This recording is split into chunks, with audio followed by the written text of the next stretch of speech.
مجھے کسی کاروباری سلسلے میں فوری طور پر لاہور جانا پڑا۔ جلد بازی میں مجھے جو بھی مناسب مکان مل سکتا تھا میں نے لیا اور وہاں شفٹ ہو گیا۔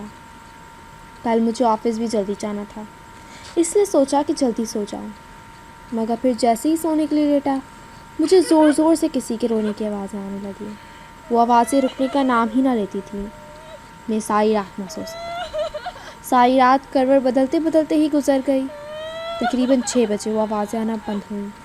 میں نے چین کا سانس لیا اور سو گیا، مگر پھر 7 بجے کے الارم نے یکدم میری آنکھ کھول دی۔ اتنی تھکاوٹ کہ بس اٹھا ہی نہ جاتا تھا، مگر آفس کی ضروری میٹنگ کا خیال کر کے اٹھ بیٹھا۔ نہانا دھونا ناشتے سے فارغ ہو کر فوری آفس کے لیے نکل گیا۔ رات دیر تک واپسی ہوئی۔ 12 بج رہے تھے۔ میں فوراً گیا اور بستر پر ڈھیر ہو گیا۔ تھکاوٹ اتنی تھی کہ جلد ہی نیند آ گئی، مگر پھر تقریباً 1 بجے میری آنکھ کھل گئی۔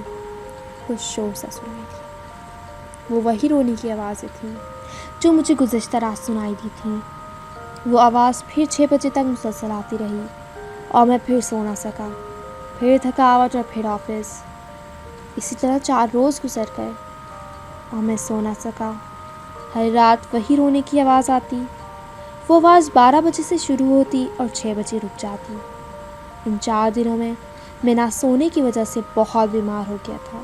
وہ آواز میرے کمرے کی دیوار کے پیچھے سے سنائی دیتی تھی۔ اب تو میں سارا وقت بیڈ پر بیٹھ کر دیوار کو گھورا کرتا۔ آج 5واں روز تھا اور میں نے ارادہ کیا کہ میں ضرور پتہ لگاؤں گا کہ وہ آواز کہاں سے آتی ہے۔ جب رات کے 12 بجے تو رونے کی آوازیں آنا شروع ہو گئیں اور ساتھ ہی میں نے اپنا کام شروع کر دیا۔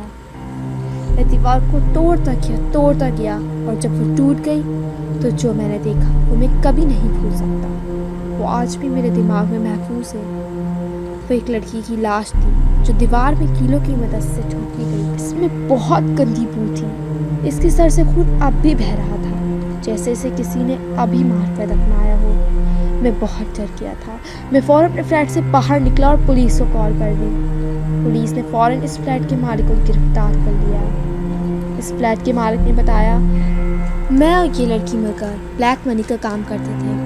میں 70% لیتا تھا اور یہ لڑکی 30%، کیونکہ تمام پلان میرے ہی ہوتے تھے۔ لیکن ہمیں یہ کام کرتے 2 ہی مہینے گزرے تھے کہ اس لڑکی نے مجھ سے کہا کہ میری امی کو کینسر ہو گیا ہے اور اس کے علاوہ میری اور بھی ضروریات ہوتی ہیں۔ اس نے میرا حصہ بڑھا دو اور 50-50 کرو، مگر میں نہ مانا تو اس نے مجھے پولیس کی دھمکی دی۔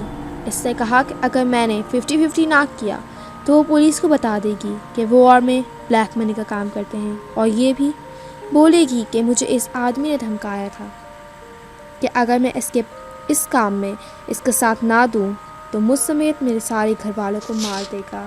اور یہ کہہ کر وہ پولیس کے پاس جانے لگی۔ میں ڈر گیا تھا۔ میں نے واس اٹھایا اور اس کے سر پر 10-15 دفعہ وار کیا، جس سے اس کا سر پھٹ گیا اور وہ مر گئی۔ پھر میں نے اسے دیوار میں کیلوں کی مدد سے ٹھوکا اور اس کے آگے دیوار بنا دی اور پھر یہ فلیٹ مجھے رہنے کے لیے دے دیا۔ پولیس نے فلیٹ کے مالک کو گرفتار کر لیا اور اس لڑکی کی لاش کو وہاں سے نکال کر دفنا دیا۔ اگلے دن ہی میرا ٹرانسفر کراچی میں ہو گیا اور میں واپس آ گیا، مگر یہ میری زندگی کا ایسا واقعہ ہے جسے میں کبھی نہیں بھلا سکتا۔